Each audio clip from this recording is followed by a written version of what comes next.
శుక్లాంబరధరం విష్ణుం శశివర్ణం చతుర్భుజం ప్రసన్నవదనం ధ్యాయేత్ సర్వవిఘ్నోపశాంతయే. అగజానన పద్మార్కం గజానన మహర్నిశం అనేకదంతం భక్తానాం ఏకదంతముపాస్మహే. నీలాంజన సమాభాసం రౌపిత్రం యమాగ్రజం ఛాయామార్తాండ సంభూతం తం నమామి శనీశ్వరం. జ్యోతిషాభిమానులందరికీ నమస్కారాలు.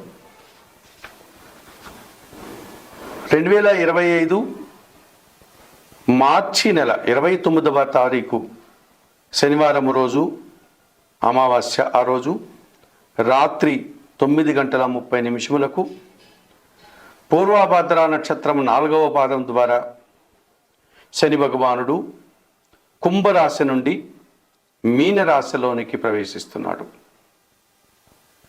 ఇప్పుడు కుంభరాశిలో సంచారం సాగిస్తున్నటువంటి ఈ శని భగవానుడు మీనరాశిలోనికి ప్రవేశిస్తున్నాడు. ఈ రకంగా శని భగవానుడు మీనరాశిలో తన సంచారాన్ని 2.5 సంవత్సరం కొనసాగిస్తాడు. సహజంగానే నవగ్రహాలలో శని భగవానుడికి ఒక ప్రత్యేకమైనటువంటి విశిష్టమైనటువంటి స్థానం ఉంది. ఈయన మెల్లదనానికి కారకుడు, శ్రమజీవనానికి కారకుడు, కర్షకులు, కార్మికులు, నిరంతరం పనిని దైవంగా భావించేటువంటి కష్టజీవులందరికీ శని భగవానుడు ప్రాతినిధ్యం వహిస్తాడు. పనులు అనుకున్నంత వేగంగా జరగకుండా మెల్లగా వాయిదా పడేటువంటి పద్ధతుల్లో పనులన్నీ కొనసాగుతూ ఉంటాయి. సోమరితనానికి అనగా బద్ధక స్వభావానికి కూడా ఈ శని భగవానుడు కారకుడవుతాడు. కొన్ని సందర్భాల్లో రాత్రి భవళ్ళు అనగా విశ్రాంతి లేకుండా పనిచేసేటువంటి తత్వాన్ని కూడా ఈయనిస్తాడు. ఉదయం నిద్రలేసి తల వంచుకుని పనిలోకి వెళ్ళిపోతే కార్మికులు కానీ, కర్షకులు కానీ, శ్రమజీవులు కానీ మళ్ళీ సాయంత్రం వేళ ఎప్పుడో చీకటి పడిన తర్వాత ఇల్లు చేరుకునేటట్టుగా నిరంతరం పనిని భక్తిగా భగవంతుడిగా భావించి పనిచేసేటువంటి కష్టజీవులు ఎక్కువగా ఈ శని భగవానుడి యొక్క కారకత్వానికి కలిగి ఉంటారు. అటువంటి శని భగవానుడు కొన్ని సందర్భాల్లో పనులు దొరకని సందర్భాలు, ఆర్థికపరమైనటువంటి సమస్యల్ని, అనారోగ్య సమస్యల్ని, ముఖ్యంగా రుణాలు చేయాల్సినటువంటి పరిస్థితిని, సోమరితనం వల్ల కొన్ని సమస్యల్ని అనగా పనులు వాయిదా వేసుకోవడం లాంటి సమస్యల్ని, సమాజంలో ఒక రకమైనటువంటి అవమానాలు, పనుల్లో ఆటంకాలని ఇచ్చే పరిస్థితులు కూడా కలిగిస్తూ ఉంటాడు. వీటినే ఆయన సంచారాన్ని బట్టి మనము రకరకాలుగా శనిని అభివర్ణిస్తూ ఉంటాం. ఇప్పుడు మీనరాశిలోనికి శని భగవానుడు ప్రవేశించగానే ఏలినాటి శని ఏ రాశుల వారికి ఉంటుంది అని కనుక మనం పరిశీలిస్తే, ముందుగా ఈ ఏలిన నాటి శని అనగా 7 సంవత్సరములు శని పరిపాలించేటువంటి రాశులు ఏవి అని మనం ఆలోచిస్తే, ఇందులో ప్రధానంగా 3 రాశులు ఏలిన నాటి శని ప్రభావాన్ని కలిగి ఉంటాయి. అందులో మొదటిది మేషరాశి వారు. ఈ మేషరాశి వారికి వ్యయములో అనగా 12వ భావములోనికి శని ప్రవేశిస్తాడు మీనరాశిలోనికి. కనుక వీళ్ళకి ఏలినాటి శని ప్రారంభమవుతుంది. వ్యయములో 2.5 సంవత్సరం, తర్వాత మేషరాశిలో 2.5 సంవత్సరం, ఆ తర్వాత ద్వితీయ భావం అనేటువంటి వృషభ రాశిలో 2.5 సంవత్సరం. ఈ వ్యయము, జన్మరాశి, ద్వితీయ భావం, ఈ 3 రాశుల్లో 2.5 సంవత్సరాలను కలిపి ఏలిన నాటి శని అనగా 7.5 సంవత్సరాల శని అని పిలుస్తూ ఉంటాం మనం. ఇక మీనరాశి వారికి జన్మరాశిలో శని సంచారం కొనసాగిస్తున్నాడు కనుక వీరికి ఏలినాటి శని ప్రభావం 2.5 సంవత్సరం అయిపోయింది. అంటే వ్యయములో శని దోషం పోయింది. ఇప్పుడు జన్మరాశిలో 2.5 సంవత్సరం ఉంటాడు, తర్వాత ద్వితీయమైనటువంటి మేషరాశిలో 2.5 సంవత్సరం ఉంటారు. అనగా ఏలిన నాటి శని ప్రభావం 2.5 సంవత్సరం వెళ్ళిపోయింది. ఇంకా 5 సంవత్సరములు వీరికి ఏలినాడు శని ప్రభావం ఉంది ఈ మీనరాశి వారికి. ఇక కుంభరాశి వారికి ద్వితీయ భావమైనటువంటి మీనరాశిలో శని సంచారం కొనసాగిస్తున్నాడు కనుక వీరికి ద్వితీయ శని దోషం ఉంది. అనగా ద్వితీయ భావంలో శని సంచరిస్తున్నాడు, అనగా ఏలినాటి శని ప్రభావం కుంభరాశి వారికి 5 సంవత్సరాలు పూర్తయింది. ఇంకా 2.5 సంవత్సర కాలం ఉంది. అది కూడా ద్వితీయములో అనగా మీనరాశిలో శని సంచారం కొనసాగిస్తున్నాడు కనుక ఈ మీనరాశిలో శని సంచరించేటువంటి 2.5 సంవత్సరం మాత్రమే వీరికి ఏలినాటి శని ప్రభావం కనిపిస్తుంది. ఈ రకంగా మేష మీన కుంభరాశుల వారికి ఏలినాటి శని ప్రభావం ఉంది. ఇక అర్ధాష్టమ శని ప్రభావం ఎవరికి ఉంది? అర్ధాష్టమము అంటే అష్టమము అనగా 8, అందులో సగాన్ని అర్ధాష్టమము అనగా చతుర్థ భావము. ధనస్సు రాశి వారికి మీనరాశిలో శని సంచరిస్తున్నాడు కనుక అది 4వ భావం కనుక అర్ధాష్టమ శని ప్రభావం అనగా చతుర్థ శని ప్రభావం వీరికి ఉంది. ఇక అష్టమ శని ప్రభావం ఎవరికి ఉంది? సింహరాశి వారికి అష్టమ భావంలో అనగా మీనరాశిలో శని సంచరిస్తున్నాడు కనుక అష్టమ శని ప్రభావం అనగా అష్టమ శని దోషం వారికి ఉంది. కనుక మేష మీన కుంభరాశుల వారికి ఏలినాటి శని ఉన్నారు. మీనరాశులకి శని రావడం వల్ల ఈ 3 రాశులకి ఏలినాటి శని ప్రభావం ఉంది. ఈ మేష మీన కుంభరాశులకు. ధనస్సు రాశి వారికి చతుర్థ భావం అనగా అర్ధాష్టమ శని ప్రభావం ఉంది. సింహరాశి వారికి అష్టమ శని ప్రభావం ఉంది. మరి శని ఎవరికైనా బాగా 100% శుభ ఫలితాలని శని యోగాన్ని ప్రసాదిస్తాడా అని పరిశీలిస్తే శని యోగం ఇచ్చేటువంటి రాశులు కూడా 100% శుభ ఫలితాలను ఇచ్చేటువంటి రాశులు కనిపిస్తున్నాయి. ఇందులో వృషభ రాశి వారికి లాభభావములో 11వ భావంలో శని సంచరించడం వల్ల వీరికి 100% శుభ ఫలితాలు రావడానికి అవకాశం ఉంటుంది. తులారాశి వారికి షష్ఠమ భావంలో అనగా విక్రమ భావంలో శని సంచరిస్తున్నాడు కనుక వీరికి కూడా శని 100% యోగించేటువంటి పరిస్థితి కనిపిస్తుంది. మకర రాశి వారికి తృతీయ భావంలో అనగా 3వ భావంలో శని సంచారం కూడా 100% శుభ ఫలితాలను అందిస్తుంది. కనుక శని యోగం వల్ల వృషభ రాశి వారికి లాభభావంలో శని, తులారాశి వారికి షష్ఠమ భావంలో శని, మకర రాశి వారికి తృతీయ భావంలో శని 100% శుభ ఫలితాలను అందిస్తారు. అలాగే శని ఒక 50% నుంచి 60% వరకు శుభ ఫలితాలను అందించేటువంటి రాశులు కూడా ఒక 2 కనిపిస్తాయి మనకు. ఇందులో ఈ 60% శని ప్రభావం కలిగినటువంటి రాశి మిథున రాశి అని చెప్పుకోవచ్చు. ఎందుకంటే మిథున రాశి వారికి 10వ భావంలో శని సంచరిస్తున్నాడు.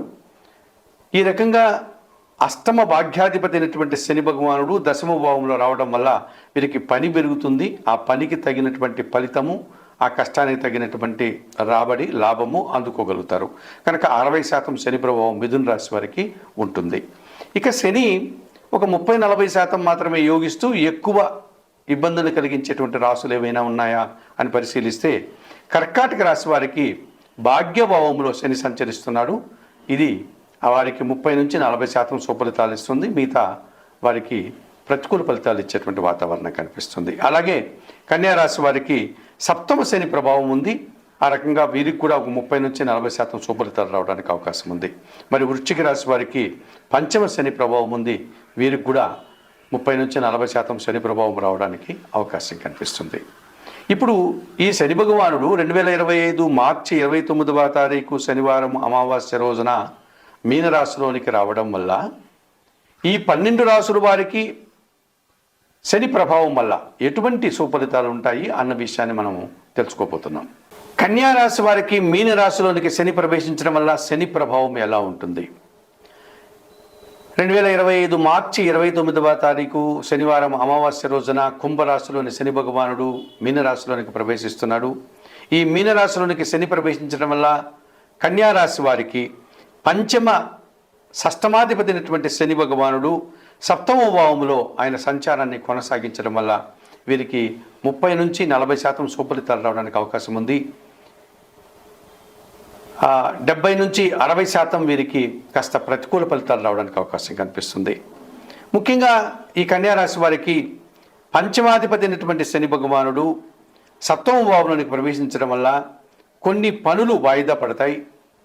మీ ఆలోచనలు కొన్ని కార్యరూపం దాల్చకుండా ఇబ్బందిని కలిగించే విధంగా వాయిదా పడేటువంటి సూచన కనిపిస్తుంది. సంతానం వల్ల సమస్యలు ఎదుర్కొంటారు. సంతానంతో మనస్పర్ధలు వస్తుంది. సంతానం వల్ల మీరు కొన్ని అవమానాలని, కొన్ని ఖర్చుల్ని అధికంగా భరించాల్సి ఉంటుంది. శని భగవానుడు ఆకస్మికమైనటువంటి ఇబ్బందుల్ని, అనారోగ్య సమస్యల్ని, ఆర్థిక సమస్యల్ని, అవమానాలని అందించేటువంటి వాతావరణం కూడా ఈ సప్తమ భావంలో శని దోషం వల్ల మనకు కనిపిస్తుంది. మీరు ఒక ఉద్దేశంతో ఎదుటివారితో మాట్లాడితే వారు మరొక ఉద్దేశంతో అపార్థం చేసుకొని తద్వారా మనస్పర్ధలు, కలహాలు రావడానికి అవకాశం కనిపిస్తుంది.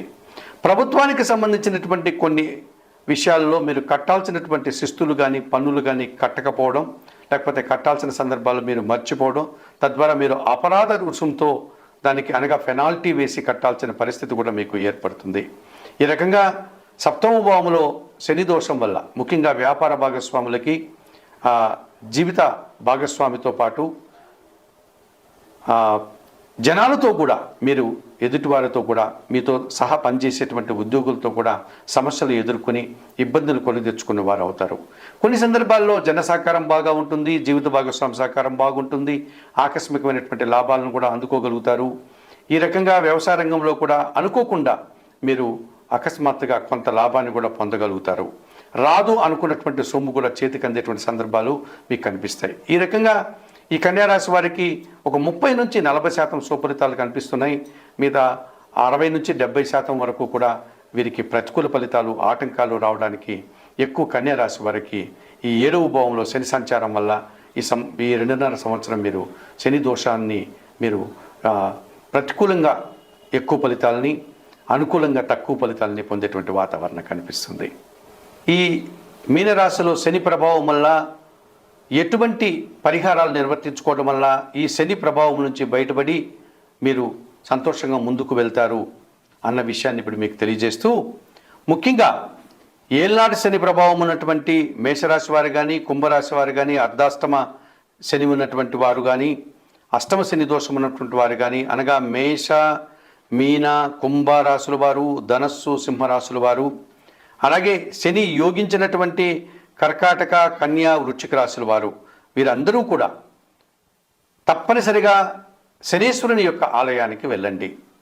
శనీశ్వరుని ఆలయానికి వెళ్ళి స్వామివారిని సందర్శించుకొని అక్కడ అందుబాటులో ఉన్నటువంటి పూజాది కార్యక్రమాలు నిర్వర్తించండి. మనకు తమిళనాడులో కుంభకోణానికి దగ్గరలో తిరునల్లారు అన్నటువంటి ఊరిలో శనీశ్వరుని యొక్క ఆలయం ఉంది. అక్కడికి వెళ్ళి స్వామివారిని సందర్శించి అక్కడ మీరు పూజాది కార్యక్రమాలు నిర్వర్తించుకోవచ్చు.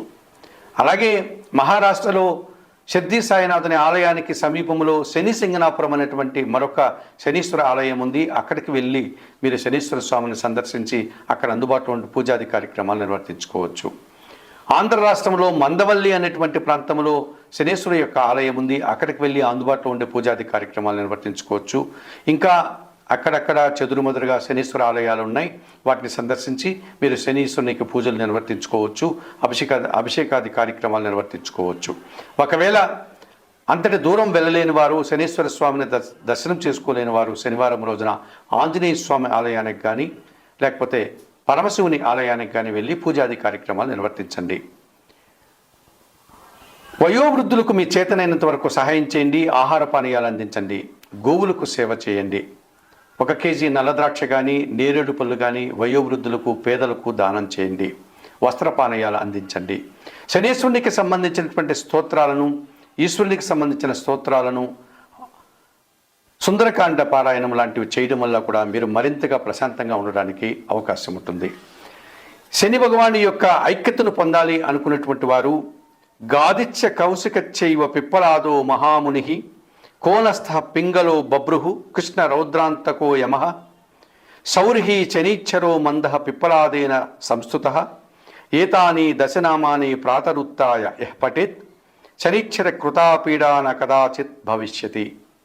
సూర్యపుత్రో దీర్ఘదేహ విశాలాక్ష శివప్రియ మందచార ప్రసన్నాత్మా పీడాం హరతు మే శని తాండవం సహజం యస్య పరమాణు స్వరూపిణః దివ్యరూపం శివం శాంతం వందే శంభుం ఉమాపతిం అని శనీశ్వరుని యొక్క స్తోత్రాన్ని కూడా చదువుకోవడం వల్ల శని ప్రభావం నుంచి మీరు బయటపడి ప్రశాంతంగా మీరు ఉండగలుగుతారు. చెప్పినటువంటి విషయాలన్నీ స్వీకరిస్తూ పరిహారాలు పాటిస్తూ ఈ శని ప్రభావం వల్ల యోగాన్ని పొందేవారు కానీ శని ప్రభావం వల్ల ఇబ్బంది పడేవారు అందరూ కూడా శని దోషాన్ని పరిష్కరించుకునే ఆయురారోగ్యాలతో ఆర్థిక అభివృద్ధిని పొందాలని మనస్ఫూర్తిగా కోరుకుంటూ సర్వే జనా సుఖినో భవంతు. నమస్కారం.